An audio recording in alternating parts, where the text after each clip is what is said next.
Start है कि नमस्कार दोस्तों, आप सभी का स्वागत है देवेंद्र क्लासेस यूट्यूब चैनल में। चर्चा करेंगे बिल्कुल एनसीईआरटी बेस्ड हमारा टॉपिक है जी। और जितने भी टॉपिक पढ़ा रहा हूं मैं एनसीईआरटी बेस्ड पढ़ा रहा हूं। बिल्कुल आप बेस भी बना सकते हैं, नए बच्चे हैं तो पुराने बच्चे हैं तो आप पढ़ भी सकते हैं कि एनसीईआरटी किताब के हिसाब से भूगोल के, ज्योग्राफी के इन टॉपिक्स को किस तरीके से तैयार किया जा सकता है और कैसे तैयार आप कर सकते हैं। ठीक है, तो बहुत सारी क्लासेस मैंने पढ़ा दी हैं बिल्कुल जीरो से। प्लेलिस्ट बनी हुई है, प्लेलिस्ट पे जाके आप देख सकते हैं। और नए बच्चे अगर आप हमारे साथ जुड़ रहे हैं चैनल पे तो चैनल को सब्सक्राइब कर लें और बेल आइकन दबाना ना भूलें। तो टॉपिक हमारा है हिमालय क्षेत्र के बारे में बात करेंगे और प्रायद्वीपीय पठार।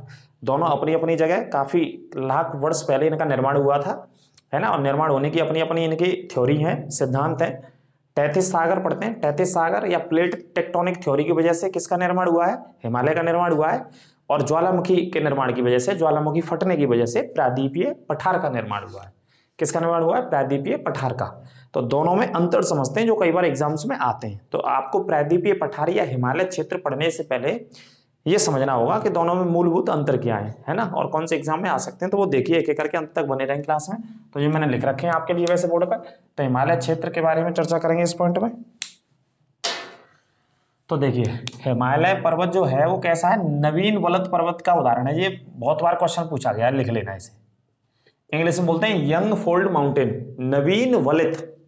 मतलब जितने भी पर्वत या जितने भी पर्वत श्रृंखलाएं विश्व में निर्माण हुआ है उनमें सबसे बाद में या सबसे पीछे बाद में जिस पर्वत का निर्माण हुआ है, जिस श्रृंखला का निर्माण हुआ है, उसका नाम है हिमालय पर्वत। तो ऐसी पर्वत श्रृंखलाओं को क्या बोलते हैं, नवीन वलित पर्वत का उदाहरण है, लिख लेना। कौन सा पर्वत है, हिमालय पर्वत। हिमालय संसार की सबसे ऊंची पर्वत श्रेणी है, इस पॉइंट को भी नोट कर लेना। ठीक है, हिमालय क्या है, संसार विश्व की सबसे ऊंची पर्वत श्रेणी है। ठीक है, जितनी भी पर्वत श्रेणियां हैं विश्व में, या एंडीज पर्वत श्रृंखला की बात कर लो, रॉकी पर्वत श्रृंखला की बात कर लो, माउंट कोसिस्को की बात कर लें ऑस्ट्रेलिया में, है ना।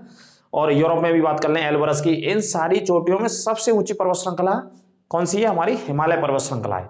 और हिमालय पर्वत श्रृंखला जब दुनिया की सबसे ऊंची है तो यहाँ चोटियां भी सबसे ऊंची होंगी, है ना। पीक भी सबसे ऊंची होंगी, जाहिर सी बात है। परतदार इसमें चट्टानें पाई जाती हैं और आग्नेय शैल भी पाई जाती हैं। ठीक है, शैल मतलब होता है चट्टान, शैल मतलब चट्टानें होती हैं। ठीक है, आग्नेय शैल भी इसमें हिमालय में कहीं कहीं पाई जाती है, लेकिन ज्यादातर पाई जाती है परतदार चट्टानें। ठीक है, इनका निर्माण इसके अंदर हो रखा है, हिमालय में स्थित है ये वाली चट्टानें। पॉइंट याद रखना। यहाँ पे जो नदियां पाई जाती हैं वो सदा नीरा नदियां जो बहती हैं वो कैसी बहती है, सदा नीरा नदियां बहती हैं। ठीक है, सदा नीरा का मतलब हो गया हमेशा पानी रहता है इन नदियों में, हमेशा जल रहता है इन नदियों में। क्या रहता है, हमेशा जल रहता है इन नदियों में। ठीक है, सदा नीरा नदियों का मतलब जैसी नदियां जिनमें हमेशा जल रहता है। हिमानियों से निकलती हैं ये नदियां। कहाँ से निकलती है, हिमानियों से। हिमानी का मतलब क्या हो गया, ग्लेशियर। तो जितनी भी नदियां ग्लेशियर से निकल रही हैं या हिमानियों से निकलती हैं या बर्फ के पहाड़ों से निकलती हैं तो उनमें 12 महीना पानी रहता है। तो सदाबहार बोल सकते हैं आप उसी शब्द को। और उसी शब्द को नदियों में क्या पढ़ते हैं, सदा नीरा। सदा का मतलब हमेशा और नीरा का मतलब है जल। नीर शब्द का होता है पानी का पर्यायवाची होता है। ठीक है, तो हमेशा पानी रहता है। हिमालय में क्या क्या स्थित है, हिमालय में घाटियां स्थित हैं, हिमालय में दर्रे स्थित हैं और हिमालय में पर्वत शिखर स्थित हैं। ये तीनों पॉइंट नोट कर लेना।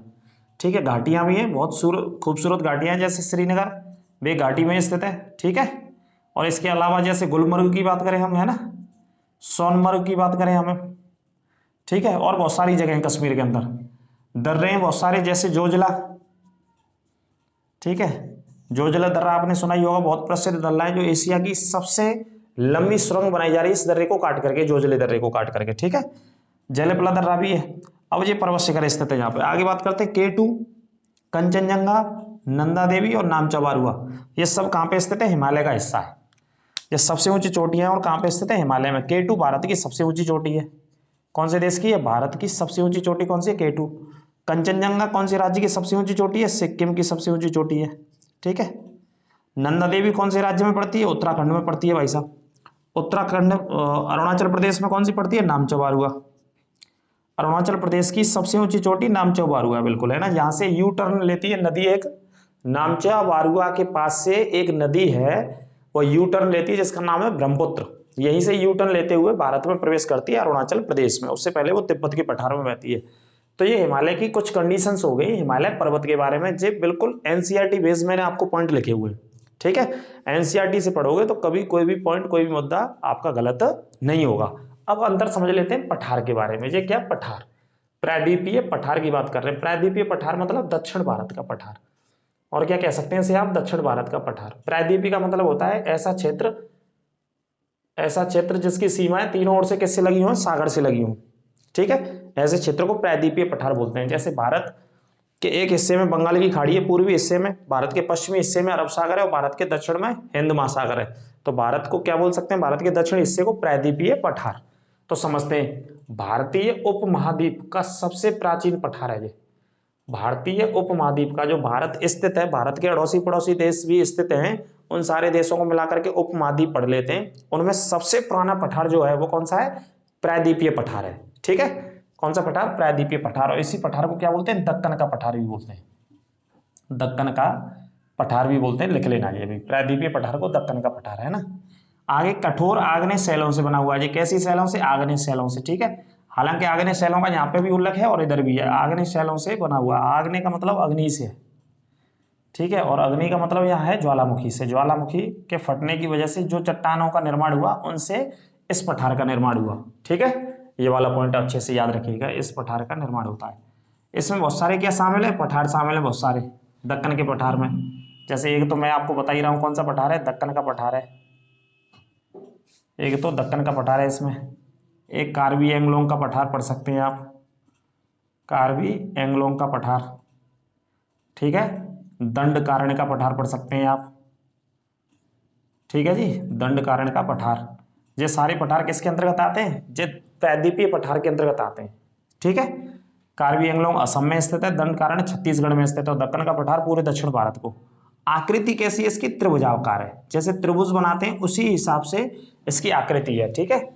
जैसे मैथ का, एडवांस मैथ में टॉपिक आप पढ़ते हैं समचतुर्भुज के बारे में, त्रिभुज के बारे में, है ना।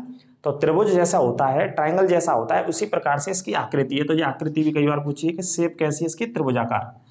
प्रायद्वीपीय पठार किसके लिए और जाना जाता है, खनिज संसाधनों के लिए बहुत प्रसिद्ध है। सबसे ज्यादा खनिज संसाधन इसी पठार में पाए जाते हैं, प्रायद्वीपीय पठार में पाए जाते हैं। इसी प्रायद्वीपीय पठार के अंतर्गत आती हैं धारवाड़ की चट्टानें। कौन सी चट्टानें आती हैं जहां पे, धारवाड़ की चट्टानें, धारवाड़ की चट्टानें आती हैं इसी प्रायद्वीपीय पठार के अंतर्गत। तो इन धारवाड़ की चट्टानों में सबसे ज्यादा क्या पाया जाता है, सोना वगैरह पाया जाता है। यहाँ पे सोना ही सबसे ज्यादा निकाला जाता है। तो खनिज संसाधनों के लिए बहुत धनी है, ये चट्टानें बहुत प्रसिद्ध है। अनेकों नदियां यहाँ से निकलती हैं, और जो नदियां निकलती हैं तो जो शुष्क ऋतु आती है उसमें क्या होती है, ये नदियां सूख जाती हैं अक्सर करके। शुष्क ऋतु में ये नदियां सूख जाती हैं, प्रायद्वीपीय पठार से निकलने वाली, क्योंकि पानी कम हो जाता है, नदियां पतली पड़ जाती हैं और पानी की कमी होती है तो नदियां सूख जाती हैं। इस पठार से बहुत सारी नदियां निकलती हैं। जैसे नदियों में अगर मैं उदाहरण बता दूं तो जैसे कावेरी नदी, ठीक है, गोदावरी नदी, ठीक है जी, आप कृष्णा नदी, तो सब कहां से निकलती हैं, प्रायद्वीपीय पठार के पश्चिमी घाट वाले हिस्से से निकलती हैं। प्रायद्वीपीय पठार के पश्चिमी घाट वाले हिस्से से ये सब नदियां निकलती हैं। और शुष्क ऋतु में कभी कभार जाकर के नदियों में पानी कम हो जाता है, पानी कम होने की वजह से ये नदियां सूख जाती हैं, ठीक है। तो ये क्या था, ये बिल्कुल एनसीईआरटी बेस्ड है ये टॉपिक। इस जो टॉपिक के मैंने अंतर बताए हैं, ये बिल्कुल जो किताब पढ़ते हैं ना, एनसीईआरटी बेस्ड किताबें पढ़ती हैं, तो उस आधार पर ये टॉपिक मैंने आपको पूरा पढ़ा दिया है इसमें, ठीक है। तो इसमें से नोट कर लेना, बहुत सारे इंपॉर्टेंट पॉइंट्स आ जाते हैं। हिमालय पर्वत और प्रायद्वीपीय पठार के दोनों के क्या क्या डिफरेंसेस है, क्या क्या अंतर है, और हिमालय में कौन सी स्थिति है, प्रायद्वीपीय पठार में कौन सी स्थिति है, हिमालय में कौन सी नदियां निकलती है, प्रायद्वीपीय पठार में कौन सी नदियां निकलती है, ठीक है। हिमालय में यदि नदियों की बात करें तो जैसे मैंने उदाहरण बताया, नहीं पर्वत तो बता दिए, नदियों की बात करें तो जैसे देखिए सिंधु नदी हिमालय की नदी है, गंगा हिमालय की नदी है, यमुना हिमालय की नदी है, ठीक है, ब्रह्मपुत्र हिमालय की नदी है। तो ये सब नदियां कहाँ की हैं, हिमालय की। सतलज हिमालय की नदी है। तो ये नदियां कहाँ की हो गई, हिमालय की हो गई। जो सब नदियां कहाँ से निकलती हैं, हिमालय से निकलती हैं। और ये सभी नदियां कहाँ से निकलती हैं, पश्चिमी घाट से निकलती हैं। और पश्चिमी घाट किसका हिस्सा है, प्रायद्वीपीय पठार का हिस्सा है पश्चिमी घाट, ठीक है। तो इस तरीके से आप पढ़ लेना। और ये दावा है और ये गारंटी है, टॉपिक छोटा सा है लेकिन इसमें से क्वेश्चंस फंसते हैं हमेशा, क्वेश्चंस आते हैं हमेशा, बड़ी से बड़ी एग्जाम्स में, समीक्षा अधिकारी का दो, पीसीएस का दो, पुलिस का दो, या वनडे एग्जाम कोई भी आप पढ़ सकते हो, तो वहां पे इनमें से क्वेश्चंस आते ही आते हैं। ये चोटियां आती हैं, ये नदियां आती हैं ही, ठीक है। और पर्वत श्रेणी के बारे में पूछ लेता है इसको कि सबसे ऊंची पर्वत श्रेणी दुनिया की कौन सी है। और इधर पूछ लेता है कि सबसे ज्यादा जो भारत के अंदर पठार है ना, जिसमें सबसे ज्यादा संसाधन पाए जाते हैं, सबसे ज्यादा खनिज संसाधन पाए जाते हैं, वो कौन सा पठार है। तो उत्तर देंगे आप दक्कन का पठार, जिसमें सबसे ज्यादा खनिज संसाधन पाए जाते हैं, ठीक है। और दक्कन के पठार के अंदर कौन कौन सी चट्टान है? धारवाड़ की चट्टान है, जिनका सबसे ज्यादा विस्तार कहाँ पे? कर्नाटका में इनका सबसे ज्यादा विस्तार है, और वहां पे सबसे ज्यादा सोना निकाला जाता है, 99% गोल्ड निकाला जाता है इन चट्टानों से। सब धारवाड़ की चट्टानों से 99% क्या निकाला जाता है? गोल्ड निकाला जाता है, सोना निकाला जाता है, ठीक है। और सोने की एक खान है जिसका नाम है कोलार की खान, और इसी पे एक पिक्चर बनी है, और पिक्चर का नाम है KGF, ठीक है। क्या नाम है? KGF। जो मूवी बनी है वो इसी के ऊपर, इसी के आधारित दिखाई गई है, उसके बारे में, सोने के बारे में उसके अंदर दिखाया गया है, ठीक है। तो कोलार और इकट्ठी दोनों कर्नाटक में, तो खनिज संसाधनों के लिए वो वाला पठार का अंतर्गत ये वाला हिस्सा इसमें शामिल है। तो ये टॉपिक हिमालय के बारे में और प्रायद्वीपीय पठार के बारे में था। छोटे से अंतर हैं, दोनों अंतरों को आप लिख लीजिएगा, बिल्कुल नोट्स बना लीजिएगा। आगे जब आप तैयारी करेंगे नदियों के बारे में, दक्षिण भारत या उत्तर भारत के बारे में, हिमालय के बारे में, या पर्वतों को, पठारों को पढ़ेंगे, तो ये दोनों पॉइंट, दोनों अंतर आपको मदद करेंगे आने वाली ज्योग्राफी को समझने के लिए, भूगोल को समझने के लिए, ठीक है। यदि आप चैनल पर हमारे साथ नए हैं तो चैनल को आप सब्सक्राइब करें, और आपको इसी तरीके से पूरी ज्योग्राफी उत्तर प्रदेश पुलिस के एग्जाम से पहले, दिल्ली पुलिस के एग्जाम से पहले खत्म कर दी जाएगी, और भी बहुत सारे टॉपिक खत्म कर दिए जाएंगे, और बहुत सारे टॉपिक पहले पढ़ा दिए गए, वो सब प्लेलिस्ट बनी हुई है, वहां से जाके आप यूपी को भी पढ़ सकते हैं। यूपी दो तरीके से पढ़ा रखा है, यूपी अलग से स्पेशल भी पढ़ा रखा है, यूपी को जिले बाई जिले भी पढ़ा दिया हमने, बहुत अच्छे से डिटेल्स में पढ़ा दिया है। जैसे लखनऊ पढ़ाया तो लखनऊ के विषय में पढ़ा दिया, कितने क्वेश्चन पूछे गए। आगरा पढ़ाया तो आगरा के विषय से पढ़ा दिया पूरा का पूरा। जौनपुर पढ़ाया तो जौनपुर डिटेल से पढ़ा दिया पूरा, ठीक है। तो इस तरीके से पढ़ा रखें। तो अगली क्लास में आपसे फिर मुलाकात करेंगे, तब तक के लिए आप स्वस्थ रहिए, मस्त रहिए और सुरक्षित रहिए, ठीक है। मिलते हैं, नमस्कार।